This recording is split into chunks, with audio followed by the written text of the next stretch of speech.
यानी पी से ओ का आर डिस्टेंस है, ठीक है। ये ए हो गया, डी हो गया, ये क्या हो जाएगा, एफ हो जाएगा। आर डी और एफ हो जाएगा।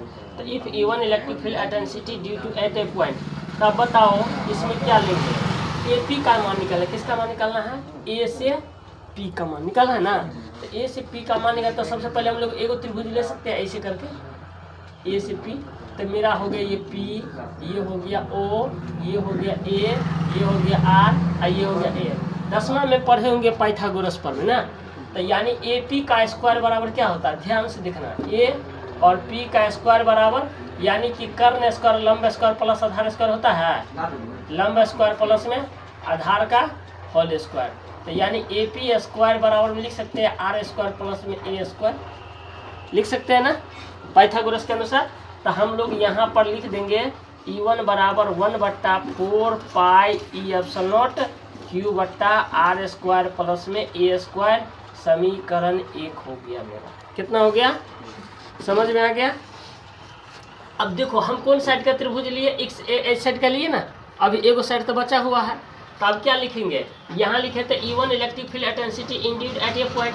अब लिखेंगे, फिर लिखेंगे यहाँ पर हम लोग लिखेंगे इफ E2 इलेक्ट्रिक फील्ड, क्या लिखेंगे, इलेक्ट्रिक फील्ड इंटेंसिटी ना एट ना बी पॉइंट, ओके। तो क्या लिखेंगे, E बराबर 1/4 पाई ई एप्सिलॉन नॉट और क्यू बट्टा, देखो इधर से लिए थे ए पी, तो इधर से लेंगे बी पी, क्या लेंगे, यही ना होगा। तब बी और पी का होल स्क्वायर होगा ना। तो यहाँ भी हम समझाने के लिए त्रिभुज तो बनाना पड़ेगा ना।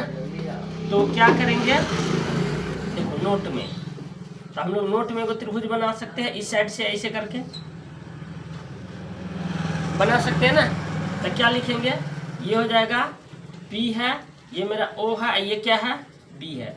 फिर ऊपर से तो ये आर ए कहलाएगा, यहाँ से यहाँ तक का ए कहलाएगा ना।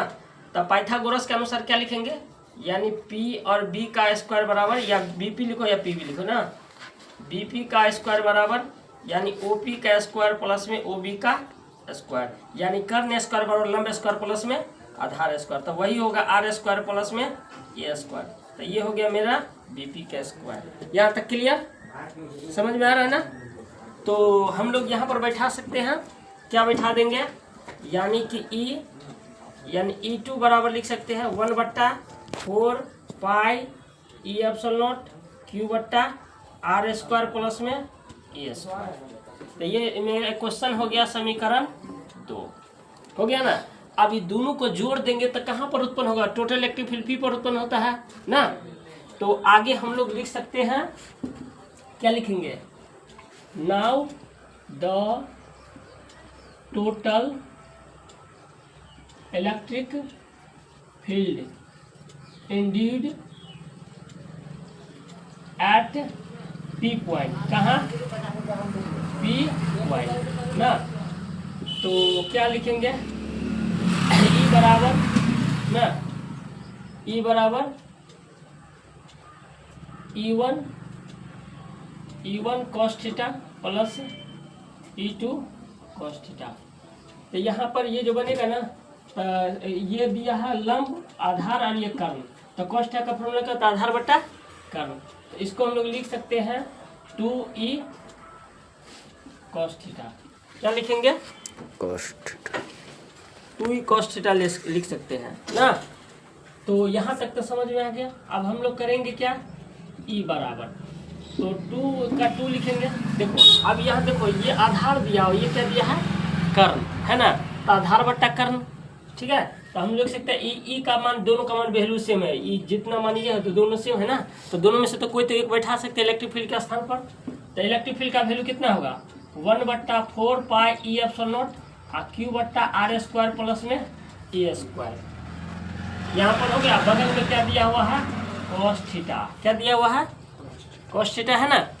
तो यहाँ पर हम लोग बैठा देंगे, तो 2 जाएगा ऊपर में 4 पाई ई एप्सिलॉन नॉट और क्यू बट्टा आर स्क्वायर प्लस में ए स्क्वायर। अब कहेंगे cos थीटा का फॉर्मूला निकालेंगे, निकाल सकते हैं। तो cos थीटा का फॉर्मूला क्या होता है, आधार बट्टा कर्ण, क्या होता है, तो हम लोग यहाँ पर क्या करेंगे, नोट्स बना लेते हैं, ठीक है।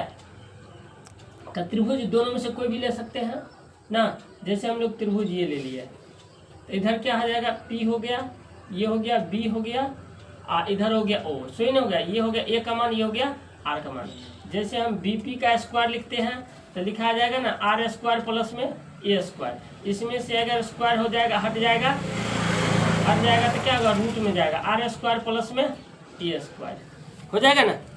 अब जैसे यहाँ पर निकला था ना, इसी में इसी को अगर हटा देंगे, ये BP है ना, स्क्वायर को हटाएंगे तो सीधा चलेगा R स्क्वायर प्लस में A स्क्वायर। तो सबसे पहले हम लोग चेक करते हैं cos थीटा का फॉर्मूला क्या होता है, आधार बट्टा कर्ण। क्या होता है, cos थीटा का फॉर्मूला होता है आधार बट्टा कर्ण होता है ना।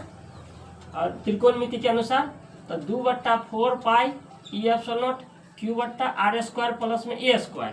तो आधार को तो मान लेंगे A लिख दिए ऊपर में, कर्ण का मान तो ये कर्ण के बराबर क्या, ये फॉर्मूला निकला है ना।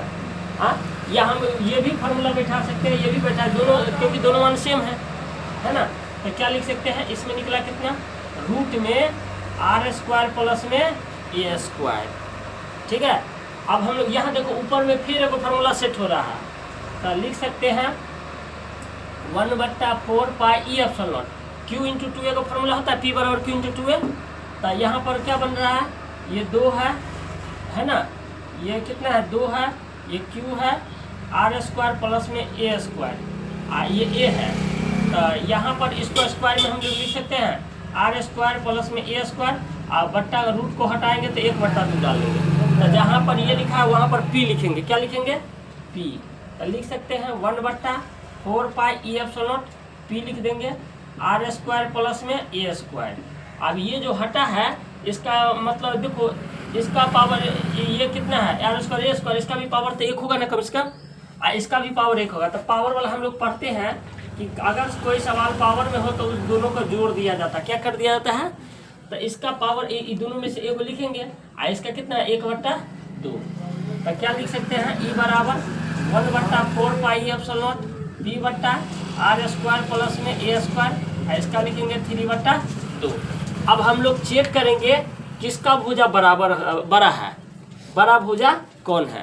तो बड़ा भुजा चेक करेंगे ना, तो 2 दूना 3/2। तो इसमें से बड़ा भुजा जो है हमारा क्या है, छोटा भुजा A है, बड़ा भुजा R है ना। तो A का वैल्यू कितना ले लेंगे, 0। तो A इज स्मॉल, A का मान 0। तो लिख सकते हैं 1/4 पाई E एप्सिलॉन नॉट P बट्टा R स्क्वायर प्लस में 0, पावर में कितना लिखेंगे, 3/2। 3/2 हो जाएगा।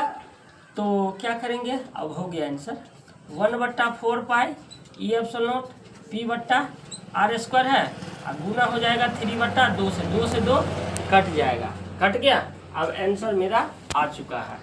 तो E बराबर क्या लिख सकते हैं, 1/4 पाई E एप्सिलॉन नॉट P बट्टा R Q, ये हो गया मेरा क्या कहते हैं, इक्वेटोरियल लाइन का थ्योरी सिद्ध, प्रूव्ड, कंप्लीट क्वेश्चन।